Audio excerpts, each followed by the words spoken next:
ചക്കക്കുരുവട ഉണ്ടാക്കി തീർന്ന്.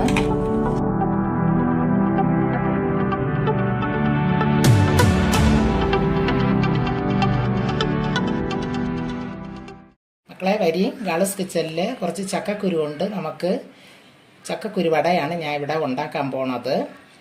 ഇത് നല്ല പോഷക ഗുണമുള്ള ആഹാരമാണ് ഇത് ചക്കക്കുരു. അപ്പോൾ ഇതിൻ്റെ പുറത്തിരിക്കുന്ന തൊലി മാത്രം കളഞ്ഞാൽ മതി. അകത്തുള്ള ആ ചുവന്ന പാട കളയണ്ട. അതും പോഷക ഗുണമുള്ള ആഹാരമാണ്.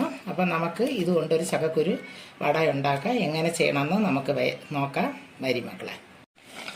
ചക്കക്കുരു വട ഉണ്ടാക്കാൻ വേണ്ടി ഏകദേശം ഞാൻ ഒരു 50 ചക്കക്കുരു ഞാൻ ഇവിടെ എടുത്തിട്ടുണ്ട്.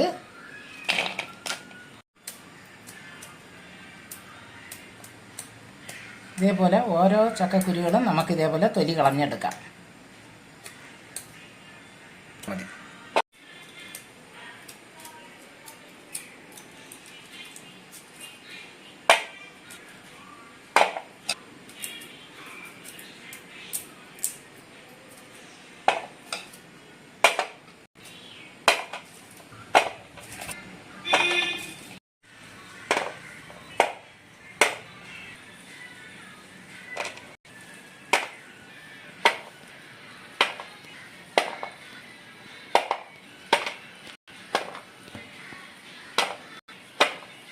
ഇത്രയും ചക്കക്കുരു തൊലിയെല്ലാം കളഞ്ഞെടുത്തിട്ടുണ്ട്. ഇനി ഇത് നമ്മൾ വൃത്തിയായി കഴുകി ഒന്ന് കുക്കറിൽ വെച്ച് ഒരു 4 വിസിലിടണം. മഞ്ഞപ്പൊടിയും ഉപ്പും കൂടെ ഇട്ട് കൊടുക്കണം.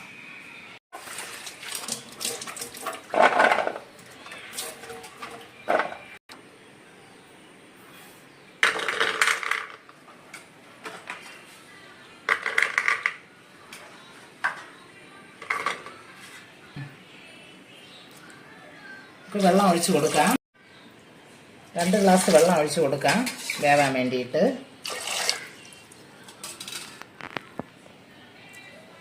കാൽ ടീസ്പൂൺ കണക്കാക്കി മഞ്ഞൾപ്പൊടി ഇട്ട് കൊടുക്കാം. ഞാൻ ഇപ്പോൾ ഒരു അര ടീസ്പൂൺ കണക്കാക്കി ഉപ്പിട്ടിട്ടുണ്ട്. നമ്മൾ പിന്നീട് ഉപ്പില്ലെങ്കിൽ രണ്ടാമത് നമുക്ക് ചേർത്തോളാം.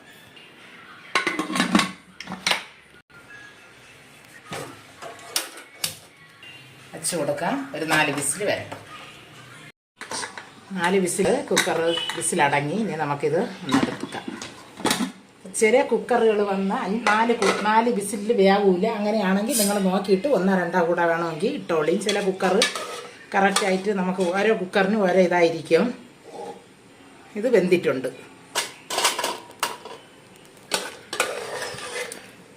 ഇതൊന്ന് നമുക്ക് വെള്ളത്തിൽ നിന്ന് ഇത് മാറ്റിയെടുത്ത് ഒന്ന് തണുക്കാൻ വയ്ക്കണം. തണുത്തിട്ടാണ് നമ്മളിത് മിക്സിയിലോട്ട്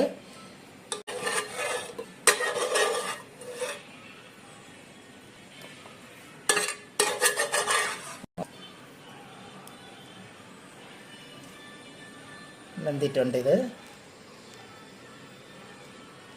ചൂട് നമ്മളെ ചക്കക്കുരു എല്ലാം തണുത്തിട്ടുണ്ട്. ഇനി ഇത് മിക്സിയിലോട്ട് ആക്കാം. നമുക്ക് നല്ല വെന്തിട്ടുണ്ട്. ഇനി ഇത് മിക്സിയിലോട്ട് ആക്കിയിട്ട് നമുക്കൊന്ന് തരിയോടുകൂടി എടുക്കണം. തീരെ മഷി പോലെ അരയ്ക്കേണ്ട. നല്ല വടക്കൊക്കെ നമ്മൾ അരയ്ക്കും പോലെ, പരിപ്പ് വടക്കൊക്കെ അരയ്ക്കും പോലെ തുരിതുരിപ്പ് ഉണ്ടാവണം. അങ്ങനെ നമുക്ക് അടിച്ചെടുക്കാം.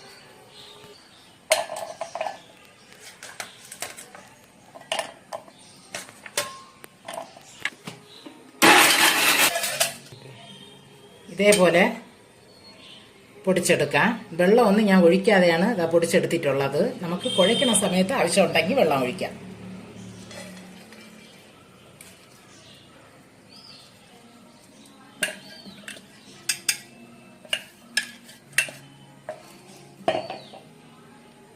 തരിയിരിക്കണം. അടുത്തതും അതേപോലെ നമുക്ക് പൊടിച്ചെടുക്കാം. ബാക്കിയിരിക്കണത്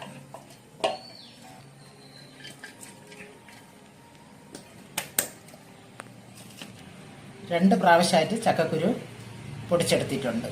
ഇത് മതി. ഇതോടെ ഇത്ര തരി മതി. നമുക്ക് തീരെ നൈസ് പോലെ ആക്കരുത്. ചക്കക്കുരു വടക്കി ചേർക്കേണ്ട സാധനങ്ങൾ: ഒരു വലിയ ഉള്ളി ചെറുതായിട്ട് അരിഞ്ഞ് വെച്ചിട്ടുണ്ട്, അത് ചേർത്ത് കൊടുക്കാം. 2 എരിവുള്ള പച്ചമുളക്, അതും ചെറുതായിട്ട് അരിഞ്ഞെടുത്തിട്ടുണ്ട്, അതും ഇതിൽ ചേർക്കാം. 1 കഷ്ണം ഇഞ്ചി ചതച്ചെടുത്ത് വെച്ചിട്ടുണ്ട്, അത് ചേർക്കാം. അത് വെളുത്തുള്ളി ഒരു 4 വെളുത്തുള്ളി ചതച്ചെടുത്തിട്ടുണ്ട്. നിങ്ങൾക്ക് വെളുത്തുള്ളി ഇഷ്ടമില്ലെങ്കിൽ ഒഴിവാക്കാം. ഞാൻ വെളുത്തുള്ളി ചേർക്കണം എന്ന് വെച്ചാൽ ചക്കക്കുരു ഗ്യാസിൻ്റെ ഇതുള്ളതുകൊണ്ട് നമ്മൾ ചേർക്കണം, നല്ലതാണ്. അതുകൊണ്ട് അതും കൂടെ ചേർക്കാം.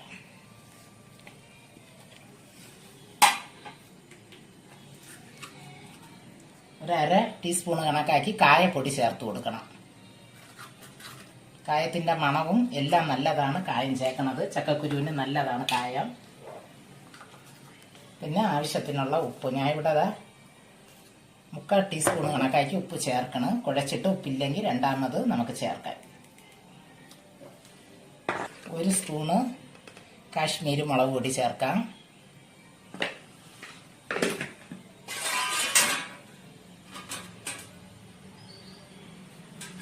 ഒരു 3 തണ്ട് കറിവേപ്പില കൂടെ നമുക്കിതിലോട്ട് കഷ്ണാക്കി ഇട്ട് കൊടുക്കാം.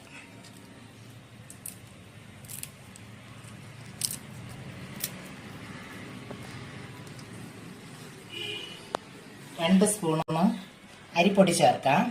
അത് ഒരു മുരുമുരിപ്പിന് വേണ്ടിയിട്ടും നല്ല ഒരു ടേസ്റ്റിന് വേണ്ടിയിട്ടാണ് നമ്മൾ അരിപ്പൊടി ചേർക്കുന്നത്. ഇപ്പം അരിപ്പൊടി ഇല്ലെങ്കിൽ നിങ്ങൾക്ക് കടലമാവ് പൊടിയും ചേർക്കാം, ഗോതമ്പ് പൊടിയോ എന്തെങ്കിലും ചേർക്കാം. നമ്മൾ ഇടിയപ്പത്തിൻ്റെ അരിപ്പൊടിയാണ് ഞാൻ ഇവിടെ ചേർക്കണം. 2 സ്പൂണ്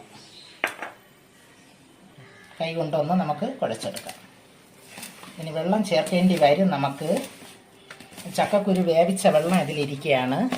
ഇതാ ഞാൻ അതിനെ ഒരു ഗ്ലാസ് എടുത്തതാ വെച്ചേക്കണം. ചെറിയ ഒരു ഗ്ലാസ്സിന് നമുക്ക് ആവശ്യമുണ്ടെങ്കിൽ ചേർക്കാം. ചില ചക്കക്കുരുവിന് മാവ് കട്ടിയുണ്ടാവും, അപ്പം വെള്ളം ചേർക്കണം. ചിലത് വന്ന് ഈർപ്പം ഉണ്ടാവും, വെള്ളത്തിൻ്റെ ഈർപ്പം ഉണ്ടാവണമെങ്കിൽ അതിന് നമ്മൾ ചേർക്കേണ്ട ആവശ്യമില്ല. നമ്മൾ കുഴയ്ക്കുമ്പോഴേ അറിയാൻ പറ്റും വെള്ളത്തിൻ്റെ ഈർപ്പങ്ങൾ. അപ്പോൾ ഇത് നല്ല മാവ് കട്ടിയുള്ള ചക്കക്കുരുവാണ്, അപ്പോൾ ഇതിന് ചേർക്കണം. നമ്മൾ നിങ്ങൾ നോക്കുമ്പോഴേ അറിയാം വെള്ളത്തിൻ്റെ ഈർപ്പം ഒട്ടുമില്ല. ഈ ചക്കക്കുരുവിൻ്റെ വെള്ളം നമുക്ക് കുറേശ്ശെ ഒഴിച്ചു കൊടുക്കാം. കുറേശ്ശെ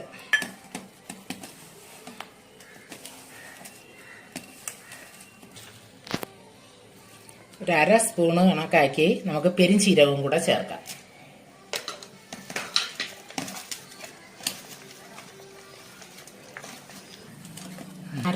അര ഗ്ലാസ് വെള്ളം നമ്മളിവിടെ ചക്കക്കുരു വേവിച്ച വെള്ളം നമ്മളിവിടെ ചേർത്ത് കുഴച്ചെടുത്തിട്ടുണ്ട് പാകത്തിന്.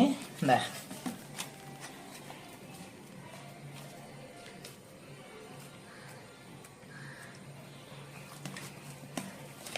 നമ്മൾ കുക്കറിൽ ചക്കക്കുരുവിൽ മഞ്ഞപ്പൊടി ഇട്ടിട്ടാണ് നമ്മൾ വേവിച്ചത്. അതുകൊണ്ടാണ് ഇപ്പം ഞാൻ മഞ്ഞപ്പൊടി ചേർക്കാത്തത്. ചട്ടി അടുപ്പിൽ വെച്ചിട്ടുണ്ട്.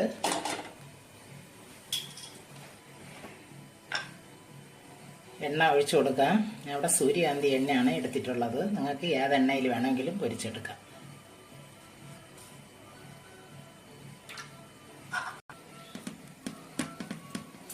നമുക്കൊന്ന് ചെറിയ ഓരോ ഉരുളകളാക്കി ഒന്ന് കയ്യിൽ വെച്ച് നമുക്ക് ഉരുട്ടിയെടുത്തിട്ട്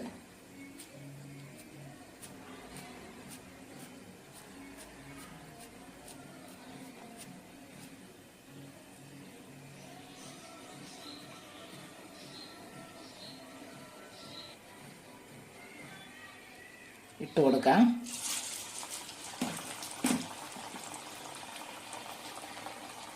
തീ കുറച്ച് വെച്ച് മീഡിയത്തിൽ നമുക്ക് വെച്ച് ചുട്ടെടുക്കാം. പക്ഷെ പുറം വന്ന് കരിഞ്ഞു പോകും കൂടുതൽ തീ എരിഞ്ഞ. തീരെ കനവും വേണ്ട, തീരെ നൈസായിട്ടും വേണ്ട. ഈ അളവിന് ഇട്ട് കൊടുക്കാം. നമ്മൾ അസൽ പരിപ്പ് കൂടെ ചെയ്യും പോലെ തന്നെ ഇത്.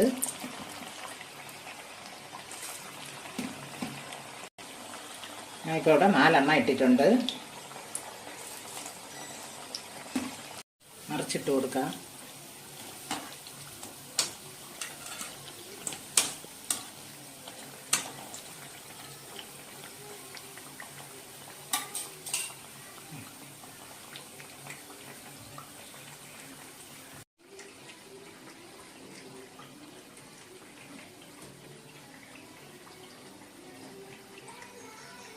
ഷേപ്പാക്കി എടുക്കാം നമുക്ക്. ഞാൻ നേരത്തെ ഇട്ട് വെച്ചതിരിക്കണത് പെട്ടെന്ന് നമുക്ക് ഇട്ടെടുക്കാം. അതുകൊണ്ടാണ് ഇങ്ങനെ ഞാൻ ഇട്ട് വെച്ചേക്കുന്നത് പ്ലേറ്റിൽ. എടുക്കാറായിട്ടുണ്ട്. ഞാൻ ഇപ്പം ഗ്യാസ് കൂട്ടി വെച്ചിട്ടുണ്ട്. കാരണം എന്തെന്ന് വെച്ചാൽ നമ്മൾ കോരണ നേരത്ത് ഗ്യാസ് കൂട്ടി വെക്കണം. അപ്പോഴാണ് നമുക്ക് എണ്ണ പിടിക്കാതെ ഇരിക്കും പലഹാരങ്ങളിൽ. അത് ഏത് പലഹാരം നമ്മൾ ചെയ്യുന്ന സമയത്തും എടുക്കുന്ന സമയത്തിന് നമ്മൾ കൂട്ടി വെച്ച് തന്നെ എടുക്കണം.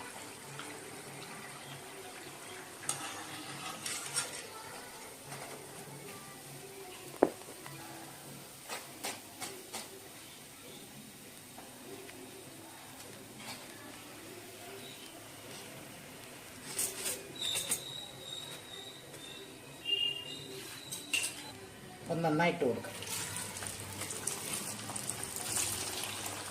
ഇങ്ങനെ ചെയ്തു വെച്ചാൽ പെട്ടെന്ന് നമുക്കിടാം. ഇനി കുറയ്ക്കാൻ മതി.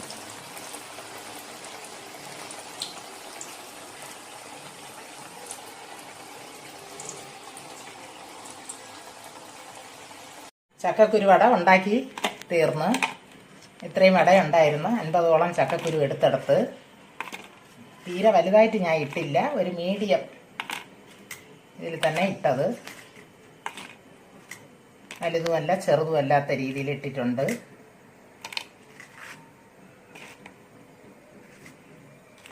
ഇത്രയും വട ഉണ്ടാക്കിയിട്ടുണ്ട്. ഇതൊന്ന് നമുക്ക് പൊട്ടിച്ചു നോക്കാം.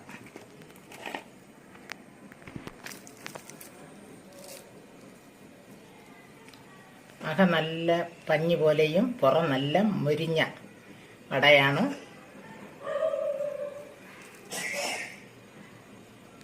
പരിപ്പ് വടയുടെ ടേസ്റ്റിൽ തന്നെ ഇരിക്കുന്നത്. അതോടെയും കുറച്ചുകൂടെ ഇത് ടേസ്റ്റാണ്.